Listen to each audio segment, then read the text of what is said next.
தலைநகர் டெல்லியை நோக்கி இரண்டாவது நாளாக விவசாயிகள் படையெடுப்பு. விவசாயிகள் மீது மீண்டும் ட்ரோன் மூலம் கண்ணீர் புகை குண்டுகளை வீசிய போலீசார். எதிரி நாட்டு எல்லையைப் போல விவசாயிகள் நுழையாதபடி வரலாறு காண தடுப்புகள் அமைப்பு. டெல்லியை நோக்கிய தங்களது டிராக்டர் பேரணி தொடரும் என விவசாயிகள் திட்டவட்டம்.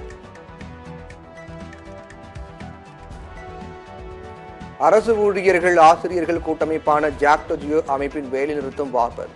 ஜாக்டோ ஜியோ அமைப்பினர் முதலமைச்சரை சந்தித்து பேசிய நிலையில் நாளைய வேலைநிறுத்தம் வாபஸ் என அறிவிப்பு.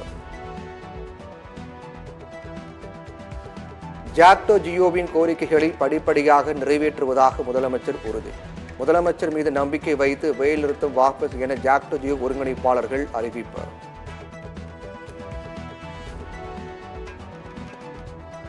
ஒரே நாடு ஒரே தேர்தலுக்கு எதிராக சட்டப்பேரவையில் தனி தீர்மானம் கொண்டு வந்தார் முதலமைச்சர் ஸ்டாலின்.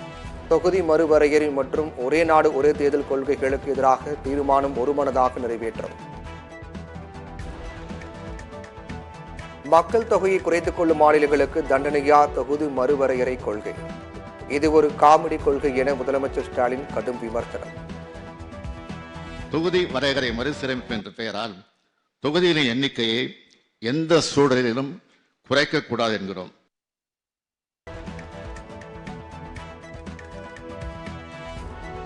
தொகுதி வரையறை தீர்மானத்திற்கு பாஜக எம்எல்ஏக்கள் ஆதரவு.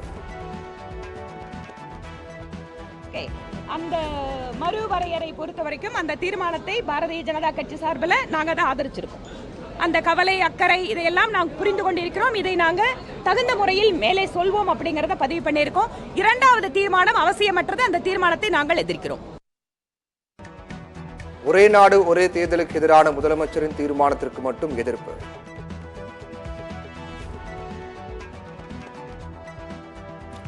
சட்டப்பேரவையில் முடிவுக்கு வந்தது எதிர்க்கட்சி துணைத் தலைவர் இருக்கை பிரச்சினை.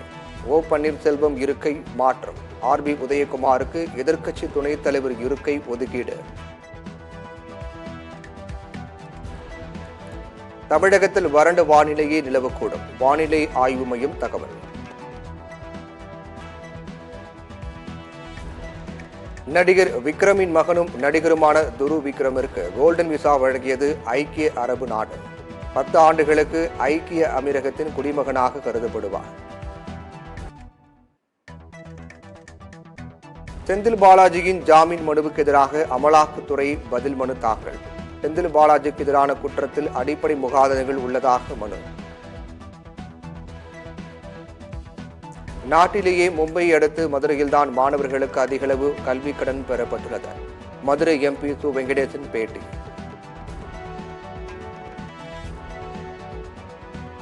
ராஜஸ்தானில் இருந்து மாநிலங்களவை உறுப்பினராகிறார் சோனியா காந்தி. ஜெய்ப்பூரில் வேட்பு மனு தாக்கல் செய்தார்.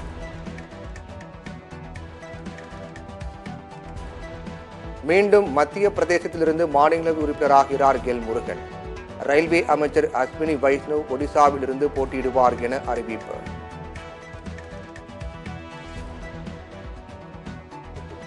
குஜராத் அரசு அதிகாரத்தை தவறாக பயன்படுத்தி குற்றவாளிகளுக்கு உடந்தையாக இருந்தது என்ற உச்சநீதிமன்றத்தின் விமர்சனங்கள்.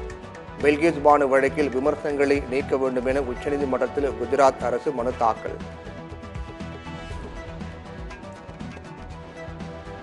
இந்தியாவில் இருந்து கொள்முதலை அதிகரிக்கும் வால்மார்ட். கடந்த 20 ஆண்டுகளில் 2.5 லட்சம் கோடி ரூபாய் மதிப்புள்ள பொருட்களை கொள்முதல் செய்துள்ளது. செல்போன் திருட பயிற்சி அளித்து 25,000 ரூபாய் சம்பளத்தில் வேலை.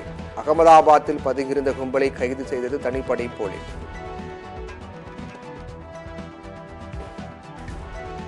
சென்னையில் ஆபரண தங்கத்தின் விலை குறைந்தது. சவரனுக்கு 480 ரூபாய் குறைந்து விற்பனை.